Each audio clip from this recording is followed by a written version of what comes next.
Let's bring him in from downtown Toronto, Sportsnet's peerless Arash Madani. Good day, sir. How are you? Roddy, how we doing, brother? Good. Clark tells me there's a story behind your shirt, the pride of Kingston, Ontario, the hip. You got a story behind that? I don't know if I got a story behind it, man. It's Canada Day week, representing the true north, strong and free. I am a huge hip fan. I still am. So I think that's all I'll be listening to on Wednesday. Yeah, no kidding. Well, we like to celebrate being Canadians every day, but July 1st coming up on Wednesday. Look, where do you want to start? I don't know where to start with you. Well, where do you want to start? I mean, if you want to start on the CFL front, I was basically told over the weekend, Rod, it is hub, city, model, or bust. That's the last, all this adopt a city program and playing in front, trying to get 5,000 people at different stadiums in Ontario. That is basically off the table now. It's July 1st on Wednesday. This thing has to happen. It has to happen soon. And if it's going to happen, which I highly doubt, it would be the hub city option. Nothing else. Yep, I don't see there's any way that they can do it. They don't have the money to pull this off. I do see players tweeting this. Naka Sanyaka, former Argo, now a Rider, has a poll up on his Twitter. Will this be the week we hear an update from Randy Ambrosie? Are the players fair in these criticisms of the commissioner, do you think? Absolutely they are, because they need to know something. They're trying to figure out, well, what am I going to do if I don't have a job, if I don't have an opportunity to provide for my family? And they're not being told anything concrete, nothing tangible. And Rod, look, the pandemic caught everybody by surprise, and you can't really forecast and plan for this. But how far ahead are they from mid-March to where they are now in terms of letting the players know? Very, very little. So I understand the frustrations of the players. And what nobody seems to be able to answer is why the players haven't been eligible for CERB to get at least the $2,000 a month. I have been told that there has been, a proposal made to the federal government on the players' behalf to try and make that happen, but so far it hasn't. It's sad, Farhan reporting that there's some CFL stars that are moving on with this season, with their life for this year. I wish he'd named them. Some guys are. Pardon me? How do you blame them? No, not at all. I wish I knew who they were. James Wilder announcing his retirement last week. Ricky Collins basically doing the same on the weekend. That's what's tragic for the CFL. Look, I don't think they're going to play. You don't think they're going to play. So if we can just play what if today, what then? What then for the CFL if this season's wiped out? Well, there is, and look, things change very quickly with the virus and what's going to happen, etc.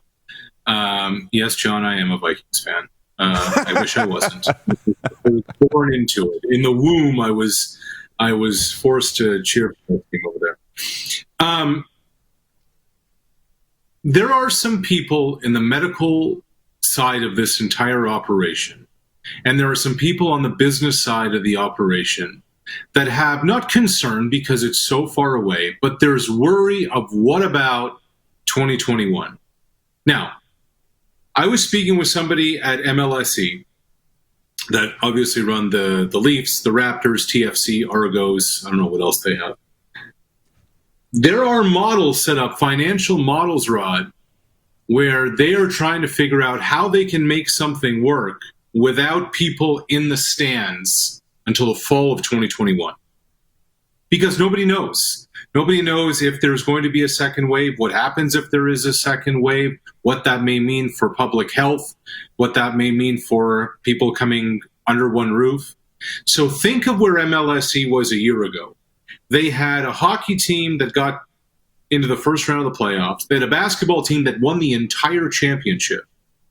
The additional revenue in that building, I was speaking with somebody this weekend who has nothing to do with sports other than he works in real estate. His company has a box for Raptor games. He figures with the box and the food and the tickets and the suite that his company spends $500,000 a year inside that building. Think of the revenue lost. And MLSE is trying to put together some kind of financial model of what things would look like if there's nobody in the building until fall of 2021. Well, what does that do to the CFL? What happens on May 1st, 2021 if there aren't approvals to play in front of fans? Then what? So that's the biggest worry right now, is not this season, is not 2020. It's more what's going to happen if medically, if scientifically, if because of this virus, you can't have gatherings next year. Can the CFL survive 2020? Absolutely. The last I checked, the commissioner went to the House Committee Finance group and said, our owners are philanthropists. Well, if you're a philanthropist, write a check to survive some uncertain times like some other corporations are doing. But not being able to play 2 seasons, and who knows what's going to happen. That's what just has some people a little concerned right now. I feel like we're just sitting around a coffee shop spitballing here. So while we're doing that, I proposed on TSN Radio Winnipeg this morning. Water with a little vitamin water. So instead of a coffee, I'm getting a little hydration. Whatever it is. NFL Canada model. This was my idea. Instead of fighting with the NFL because they're getting bigger and the CFL is getting smaller, let's work together. The CFL 1.0 goes down, folds, it becomes NFL Canada, but we still have the Blue Bombers and the Rough Riders and the Lions and the Tiger Cats. Field sizes, rules to be figured out later. And they send their prospects up here. The NFL Canada becomes a true farm league for the NFL. Or we don't do that, because a lot of people don't want to do that. It becomes a youth sports alum league, best of the youth sports, maybe global league, and we don't pay anywhere near the salaries that we would if it was NFL Canada. Do either one of those? Yeah. I'm just wondering why we're spending so much time talking about player salaries when GMs are making $400,000 or $500,000 a year. How much was Jones making there in Saskatchewan to do both? 700. Why is there a cap on how much team presidents make, how much GMs make? Why aren't there tiers there?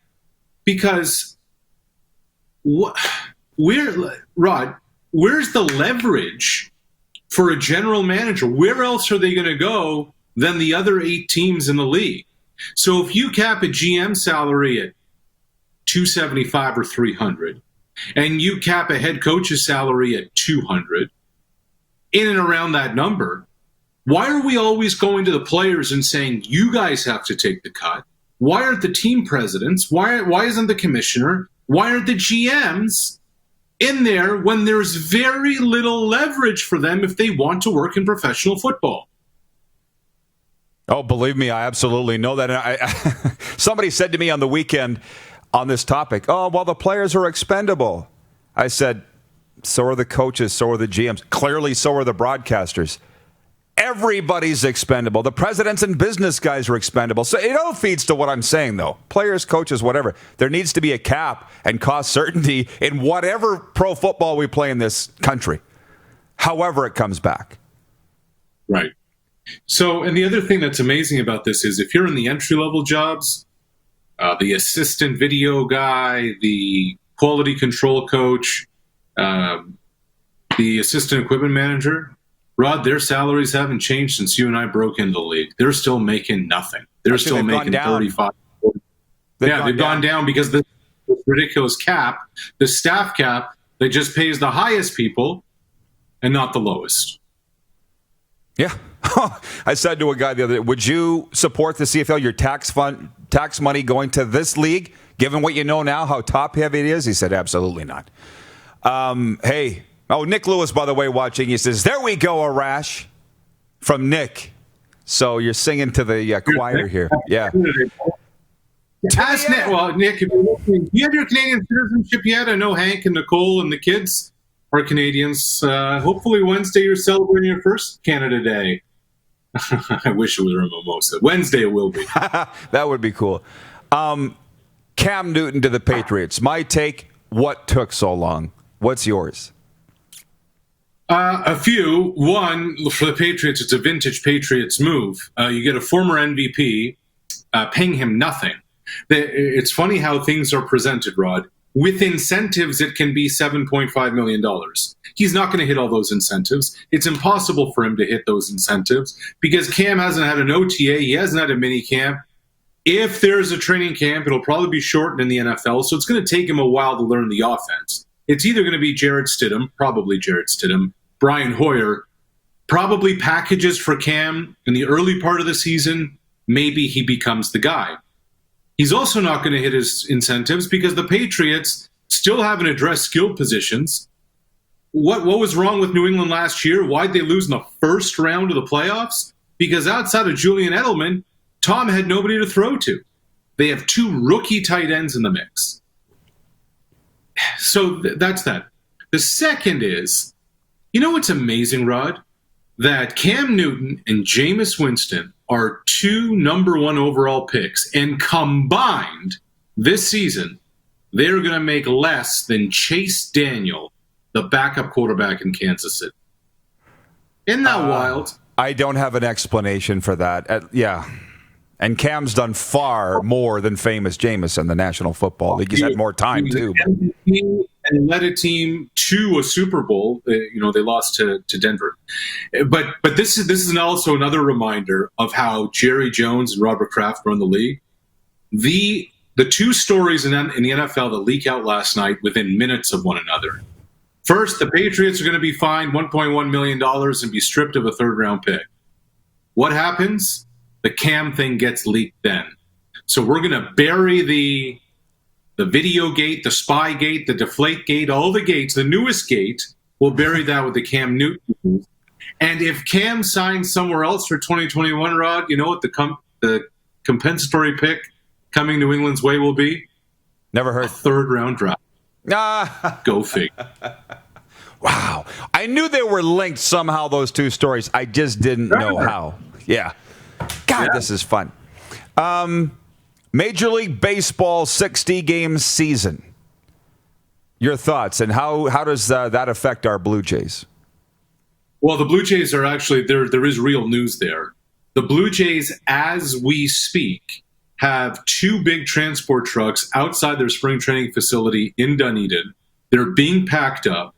They presently have a charter flight scheduled to fly from Florida to Toronto on Wednesday, Canada Day as it goes. I was just on a call with Health Canada, and I had to hang up before. But basically, the Blue Jays are waiting for a go-ahead from the federal government and the provincial government to set up a training camp, a modified training camp in Toronto starting in early July that would go for 3 weeks. And they would quarantine for 14 days here, except the roof of which they would quarantine under is the hotel, the old Skydome Hotel, and the actual Rogers Center itself. So it would be for all players, all staff, and then only after 14 days could they then trickle out into the public, and then their season would start July 23rd. The Blue Jays hope to not only have their practices here, but the 30 home games in Toronto in front of no fans and go about their season that way. If a player tests positive, they'd be shut down for 14 days. They would need 2 negative tests to be reactivated. So that's what's happening on the Blue Jays front. All the talk had been Dunedin. That's where they were going to go. And now Florida has turned into a cesspool of cases, upwards of 10,000 positives a day. They've shut down the beaches for 4th of July weekend, shutting down bars and restaurants for alcohol sales. And so the Blue Jays are trying to get out. And as we speak right now, Rod, 3 blocks from my condo, they're doing some walkthroughs over at Rogers Center to make sure that all the MLB protocols can be in place for the Jays to get practices and games underway. So it is a full court press right now with the Blue Jays to try and get things happening in Toronto. I won't ask if you think they will play. I will ask you if you think they should play, given the state of the pandemic and public health at the moment. Rod, so my brain says, well, of course not. They should not play. What do you and I do for a living every day? We talk sports. And we're sports fans. So we want them to play, but we don't want them to play. They shouldn't play, but there's way too much money on the line for them not to. Give it as much of a try as they can. All right. Gotcha. Anything else on your mind before we let you go and move in Tad Cornegay after the break? I saw you're bringing on Ricky Foley. Please give him my best. Tell him he is the second best York football player of all time. because his teammate and tailback Andre Dury, to me, remains probably the most underrated U Sports CIS CIAU player of all time. And if you see Ken Reid, I'm from Truro, he's from Pictou, Nova Scotia. Tell him the hub of Nova Scotia is where it's at. Gotcha. Both beautiful places.